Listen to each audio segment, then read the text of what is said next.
Hello everyone, welcome to సుమాస్ kitchen. ఈరోజు సోయి కూర పెసర్ల కర్రీ ఎలా చేయాలో తెలుసుకుందాం. ముందుగా పెసర్లు 1 కప్పు తీసుకొని నానబెట్టుకోవాలి. ఓవర్ నైట్ నానబెట్టుకుంటే మనకు గ్యాస్ ఫామ్ అవ్వదు. అలా కూడా చేసుకోవచ్చు నానబెట్టకుండా. ముందుగా కావాల్సిన పదార్థాలు, మెయిన్ ఇంగ్రీడియంట్ మనం సోయి కూర 1 కట్ట తీసుకోవాలి, 2 ఆనియన్స్, 2 టమాటోలు, 1 ఎల్లిపాయ గడ్డ తీసుకోవాలి. అలాగే పసుపు, కరివేపాకు, జీలకర్ర ఆవాలు, ఉప్పు మరియు పచ్చిమిర్చి, టేస్ట్కి తగ్గట్టు ఇంగువ, ఆయిల్ తీసుకోవాలి.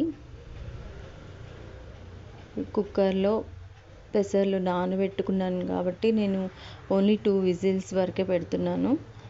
2 విజిల్స్ అయిన తర్వాత స్టవ్ ఆఫ్ చేసుకొని ప్రెషర్ తీసేసి ఇమీడియట్గా ఒక బౌల్లో వేసుకోవాలి. వాటర్ డ్రైన్ చేసుకోవాలి.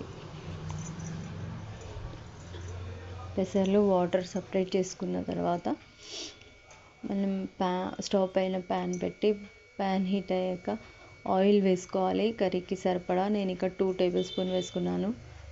తర్వాత జీలకర్ర ఆవాలు చిటపటలాడిన తర్వాత వెల్లుల్లి 1 గడ్డ నలగదంచి వేసుకోవాలి. అలాగే ఇంగువ వేసుకోవాలి. కరివేపాకు, పసుపు, పచ్చిమిర్చి టేస్ట్కి తగ్గట్టు వేసుకొని కాసేపు వేగనివ్వాలి. వేగిన తర్వాత 2 మీడియం సైజ్ ఆనియన్స్ని వేసుకోవాలి. కట్ చేసి వేసుకోవాలి. ఇందులో ఆనియన్ కొంచెం ఎక్కువ ఉంటే బాగుంటుంది. ఇప్పుడు సాల్ట్ వేసుకొని కాసేపు మగ్గనిస్తాము.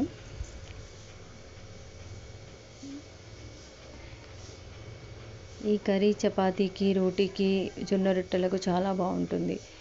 మనం దీన్ని కొంచెం లిక్విడ్ లాగా కూడా చేసుకోవచ్చు, డ్రై కూడా చేసుకోవచ్చు. ఇప్పుడు ఆనియన్స్ వేగినాయి. మనం 2 టమాటాలు కట్ చేసి వేసుకోవాలి. అలాగే 1 కట్ట సోయి కూర వేసుకోవాలి.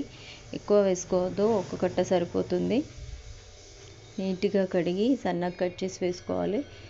ఇప్పుడు ఉడికింది అన్నీ. ఇప్పుడు మనం పెసర్లు ఉడకబెట్టినవి వేసుకొని అవసరం ఉంటే వాటర్ పోసుకోవచ్చు, లేకపోతే అలాగే కాసేపు మూత పెట్టి మగ్గించుకోవాలి. సాల్ట్ ఏమైనా తక్కువ ఉంటే మనం సాల్ట్ వేసుకొని అడ్జస్ట్ చేసుకుంటే సరిపోతుంది. ఇప్పుడు సోయి కూర పెసర్ల కర్రీ రెడీ అయింది. చాలా బాగుంటుంది టేస్ట్. మీరు ఒకసారి ట్రై చేసి చూడండి. Thank you for watching. Like, share and subscribe.